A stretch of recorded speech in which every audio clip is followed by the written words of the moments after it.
What's going on, child? It's your most favorite Diabeto YouTuber in the whole entire world, back with another video. Now today we are talking about how the King of the Hill season 14 has just came out literally like a couple hours ago as I'm recording this. And it's perfect, straight up beautiful, low key, just I'm amazed. Like, okay, I was a little bit worried. I was thinking it was going to be a little bit corny. They were going to be doing too much. They were going to be trying too hard. But no, I got to give them a lot of credit. They did that ish perfectly. Now, of course, I'm not necessarily going to break down every single episode because there were episodes where I was like, yeah, all right, I like the episode, has some funny ones, and it definitely has context to, keeping up with the whole family aspect, the whole, what is actually new, and, just keeping up with the hills, what to say like that in the cheesiest way I could think. But in that formal way, you kind of just, they just did that perfectly. Sorry, learned disability kicked in. My words, they were not wording. But in general, I'm going to be breaking down my favorite parts, my thing that I thought, sorry, this learning disability is kicking in. And if you couldn't tell, it's been a minute since I made a video. So, I'm a little bit, yeah, sorry, just got back from vacation. But more specifically, we're talking about King of the Hill Season 14, how it was perfect, the little flaws it did have, and, the ones/episodes and everything that I really feel like was important. Now, of course, there is going to be spoilers, so if you haven't watched it and you do not want to be spoiled, of course, go watch that ish, but hit the like button or whatever you got to do fancy. Or, just keep watching this because, I'm not going to really break them down to the T where it might be spoiling too much, but basically, I'm going to give context clues of why I say it's perfect and just my whole opinion. So with all that said, let's just get into it. Before we get any further, say it's all love, no hate. Now of course I'm going to make my jokes be really honest, and I won't lie to you, I am typically an arsehole, but if it was hate, beef, or anything crazy like that, I straight up admit it. Now one more time, all love, no hate, and my bad, like I said, I'm rusty at this. It's been like a week or so yeah, the learn this booty is really kicking in, but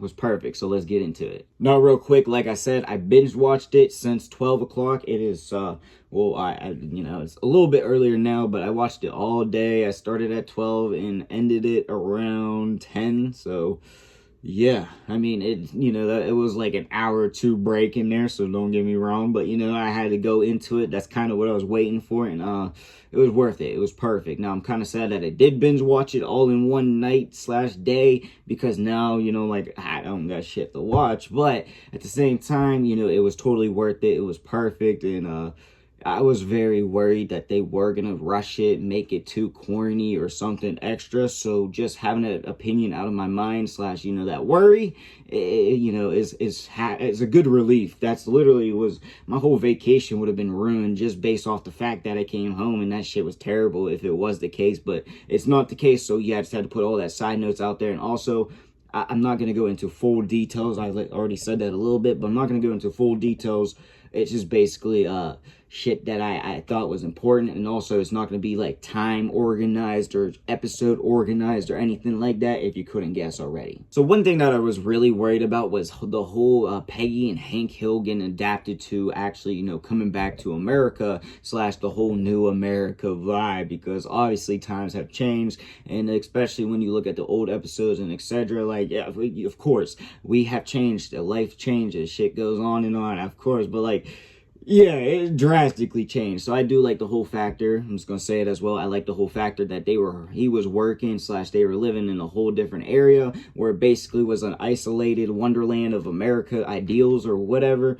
In that little, where he was working in Saudi Arabia, if you have not known, he was like the big shit, a big wig, executive propane, he was doing his thing out there, and apparently he was, living like a king. And I'm just going to be honest with y'all.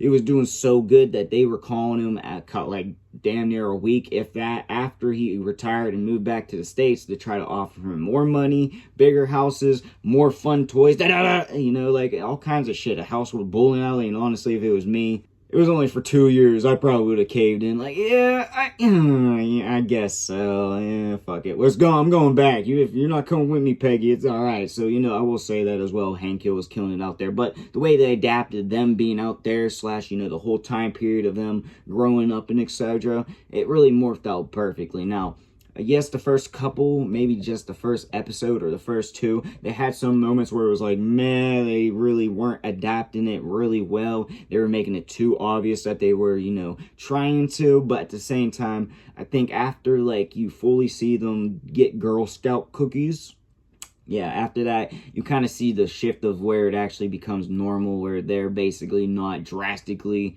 even though they are going through changes with the whole system and etc., how it is all different. Of course, it's not like that damn obvious in your face as it was necessarily portrayed in the trailers slash a little bit in the beginning of the episode. And I was very worried about that one because I felt like that could have been a win or lose for how this whole thing played out. But no, they molded that perfectly. And honestly, I just gotta say, thank God. I was scared about that one. So real quick, of course, I'm going to talk about a little bit of the characters and how it all adapted and all that, etc., etc. But one big thing that I was very curious about when going into this, because obviously we knew Hank Hill, he quit Strickland, or I'm guessing, yeah, nah, we know he didn't get fired, but he quit Strickland. So I was wondering if we were going to ever figure out what happened to his boss, Buck.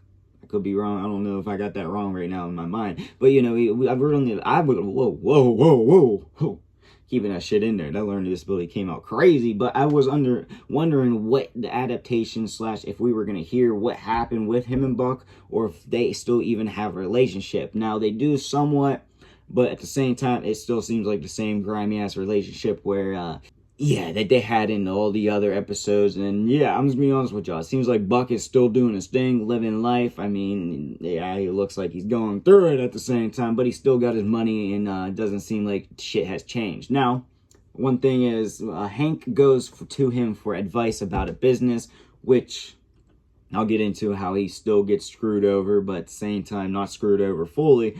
But he goes there and you find out, like, yeah, he didn't pay Hank shite. He basically says that straight up. He says how much, he goes to ask how much he should invest in, if he should invest into a company that his family is kind of starting. I'll say that. But at the same time, Buck tells him no. And then he asks him, how much should it be? How much is it? He goes, what you used to pay me in a year. And he says, oh yeah, that ain't no, that's, you ain't shit, that ain't shit or whatever. Basically said it like that. And you're like, oh. I mean, obviously we knew he wasn't getting paid, or he wouldn't have probably took the big job to Saudi or any of that. But at the same time, you're like, damn, you see Buck just straight up disrespecting him even more than he was subliminally, can't say the word, than he was in the older show slash, you know, the younger days of Hank Hill. But of course, Buck ends up screwing him over and takes the opportunity for himself after telling Hank, no, it's not going to work out. It's a bust. And yeah, it does end up being a bust, but at the same time, it works out for Hank's family in the long term. I mean, Hank eventually does, you know, buy some shares into it and loses, but at the same time, they're still safe on the long-term aspect of the family business part, okay? At least that's what I got out of it. I could be completely wrong, but I think he's all right. But Buck is still an asshole, so yeah, I got my answers, and honestly, I'm fine with if that was the last time we ever see Buck, but I feel like he's going to be around more, so I'm for it. Hopefully Hank actually tells his ass off instead of acting like that's a father. I don't know. I really don't understand the relationship. Even me not having a dad or, you know, whatever crazy, I don't understand Hank's like father role or whatever with Buck, but who am I to judge? Still waiting on that milk. So, of course, the characters have all grown up slash they've got more grown, obviously. Now, I'm going to be honest with y'all. I like how they fit them in perfectly. It doesn't feel like they, you know, like are reaching too far with how I would personally feel like they would look and act when they got older. Like Boomhauer, he straight up is a family man. Low-key, he fits that role perfectly. And honestly, like, just the way they molded him into like a player, but still like an old-fashioned talker and all that, like he still has his, you know, his player ways, but he's a father, and he takes that role really good. And honestly, like, low-key, I always felt like Boomhauer was misunderstood. I feel like he probably just got played so much that he just became a player,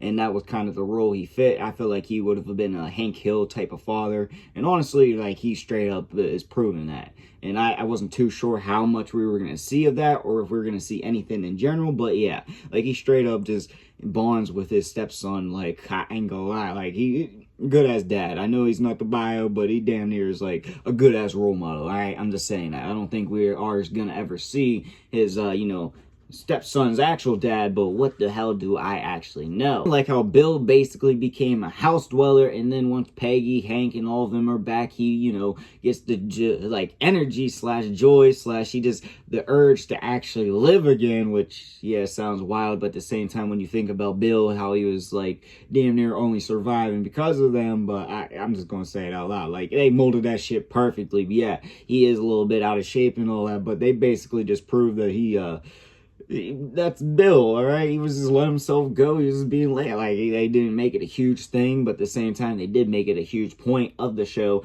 just enough to the fact like that you knew that he changed, etc., but not like drastically, where it was like a whole episode backstory, etc., etc. It was like 2 minutes, 3 minutes, and that was just kind of good enough, and it was morphed into it perfectly. And they kind of did that with everybody in separate episodes and etc.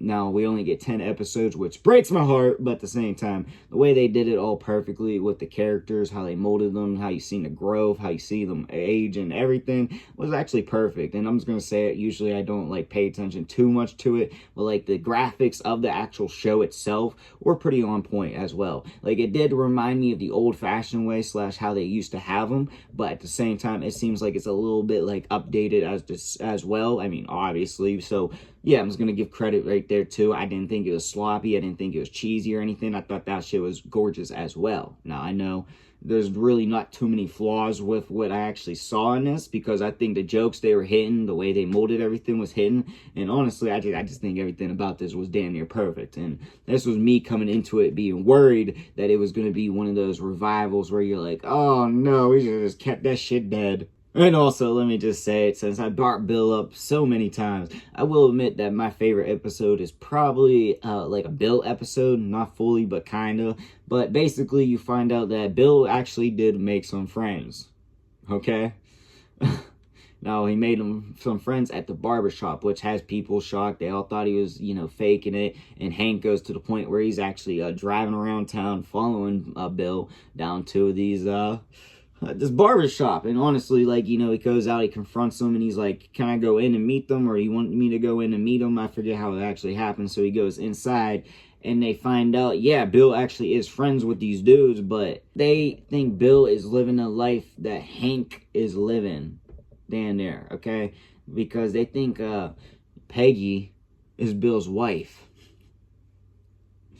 Yeah, I ain't gonna lie. First of all, I saw that shit, I was like, oh my god. I thought Hank was gonna go off on him in the barbershop, but he doesn't. He keeps his cool. He kind of tells him off outside because, yeah, he goes to even further and says, like, Hank is, depressed and etc. He said Hank is Bill and Bill is Hank. That's kind of the lifestyle he gave him. And he said that to all these people, and it was kind of like to the point where Hank said, you gotta stop. You gotta tell them the truth, or I'm gonna, kick someone's ass. And basically, I was waiting for it. I was hoping they got to hear this again. And the way he said it was perfect. And honestly, if there was any time for somebody to kick someone's ass, or Hank to kick anybody's ass, now / when would have been perfect timing. But of course, it goes further because Bill does eventually he does tell the truth. He does end the lie, I should say that, but he ends it in a way where he says Peggy is dead. His wife Peggy, not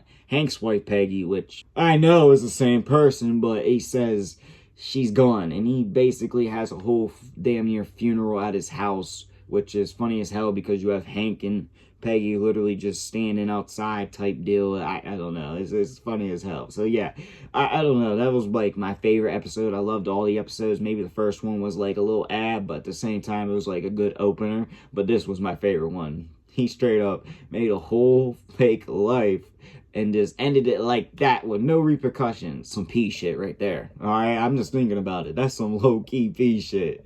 Okay. I'm going to get into Bobby and Connie because that's really like the last important thing I really want to talk about. But a real one that I really, one more thing that I really want to mention. And if I didn't mention, I would be sad about myself. But Dale and Joseph still have no idea who, really is his bio dad. Now, of course, Dale is his dad. I will never not say that shit. I know these are fictional characters, but that man is a real father. Now, I'm going to be honest with y'all.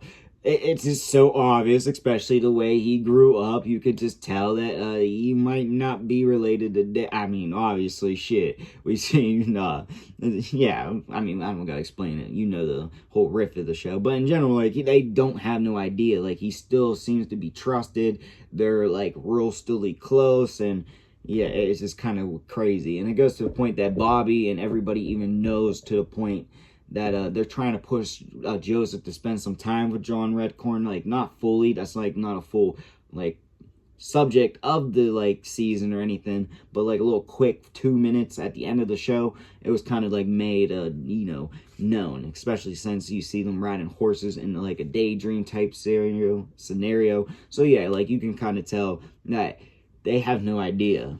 I mean, if they do, it wasn't shown, but at the same time, I think it was so obvious that they don't know. Like, I don't know. I just thought it was funny as hell. I thought maybe we were going to find out that that he finally figured it out, or at least Joseph knew, but yeah, no, it seems that nobody has a damn clue, at least in those two aspects, in their brain spheres, which, yeah, I ain't gonna lie. I'm happy they kind of have not a clue still. So I don't know. I would have been happy with them knowing, but it makes it a little bit funnier, and I can't wait to see how they keep playing it out, because I feel like the jokes are just gonna get funnier, and then eventually once they do actually expose the truth with, I feel like they will now that he's older and all.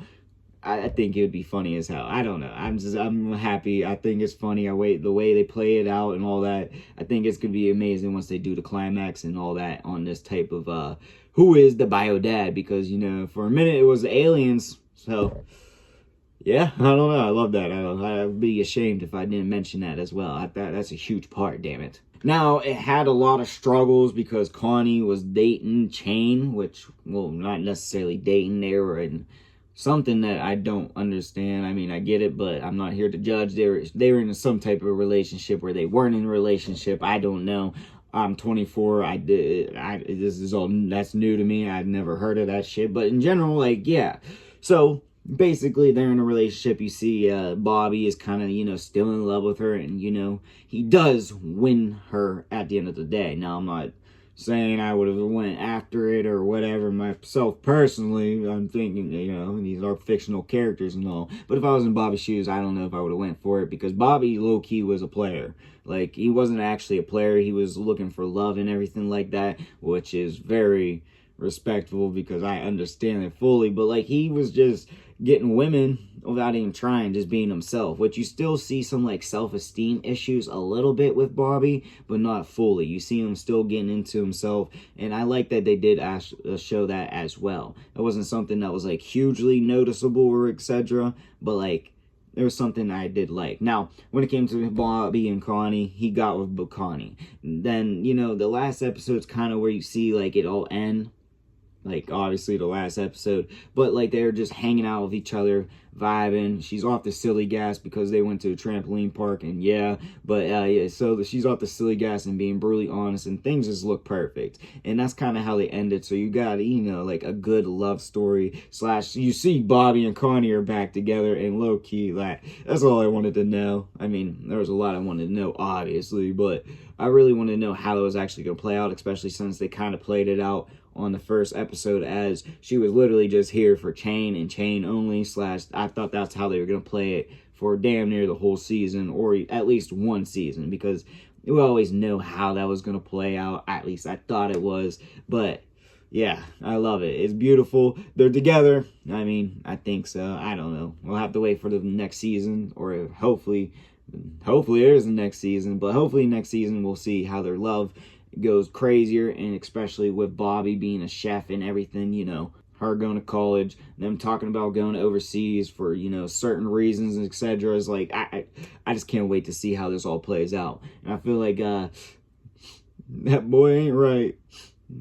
Yeah, that boy is right. That's what I meant. Learned disability kicked in at the wrong time. Also, when it comes to Bobby and his whole hobby / job, I think that was, beautifully executed as well. Because obviously we know Bobby is a chef. He put a lot into his career And you still see that he still has that pizzazz slash, dreamer ideals to make videos, become the king of the beef. I could be terribly wrong. And yeah, you just see him do it a little bit, slightly getting into it, but there's always stuff coming up where it kind of stops him. So once he fully gets into it, I feel like he's just going to go off and go crazy. So I do see where they're coming from that, and I like how they are building it up instead of making him like a overnight sensation or something like that. And also, I do love how they just kind of showed that he has his mind right and his mind is focused on the win. Now, of course, he is making time for Connie and etc. towards the end of the episodes and all that, which is beautiful because you see him, adding another love to his life except work. But you see where a lot of his ethics from his father actually rubbed off, slash you see how Hank was actually a good father.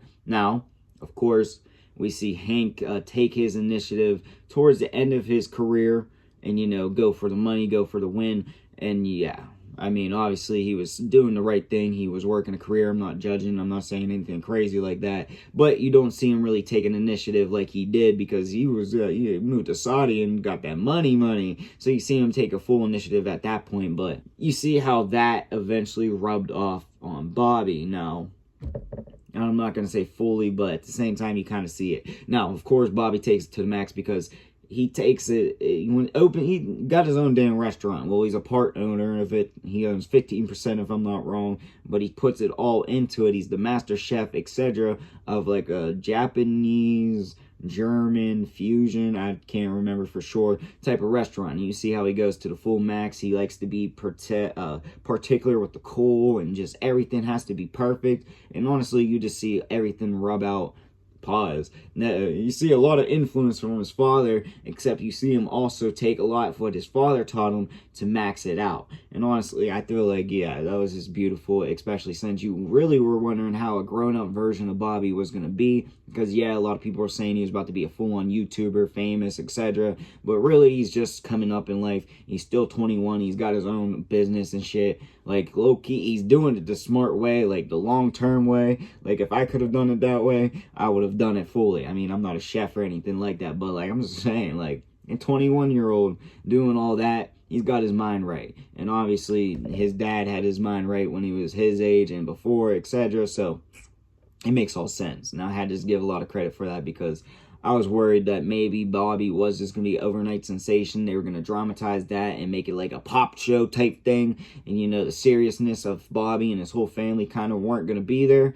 Even though they had a couple clips which he just made funny at times when they did, because Bobby has a crazy girlfriend. And, yeah, those scenes are just crazy, funny, especially for, how the Hill family's aspect is. So, I thought it was going to be more crazy and dramatized like that, but no, they only had little splashes of it, which only made it, funny at the moments and not too crazily overdone. Now, I see where they're going with the future episodes. I can't wait to see the future episodes because the way they morphed it and kind of left the little cliffhangers for little things here and there, it was perfect. Now, that's really all I got to say about it. I really know it just boosted this shit a little bit too much. But at the same time, me growing up with watching this with my grandma, this is like one of our shows. And then now for it to come back years later after I probably watched it a million times, I'm not even lying to y'all, episodes, seasons, etc. The first ones, not this one. I only watched it one time. But me growing up with it being back, I'm just so happy, and I'm so happy that it actually morphed it into something that's not felt like it's rushed, like a piece of shit, or too woke, like low-key, like they just did it perfectly, like exactly how King of the Hill is. It did it. And if they change this shit up for future episodes or whatever, I will be disappointed. But at the same time, I get they gotta adapt, and I feel like, yeah, they might have some episodes in the future that don't hit as much. But for this first season as the revival, I gotta give them a lot of credit. Now, I think they should have did more than 10 episodes, but who am I to complain? We got King of the Hill back, and I do want to know what y'all think in the comment section down below. Also, in the comments, your boy make all kinds of videos, so comment you want to see. And yes, I got for the video. Peace.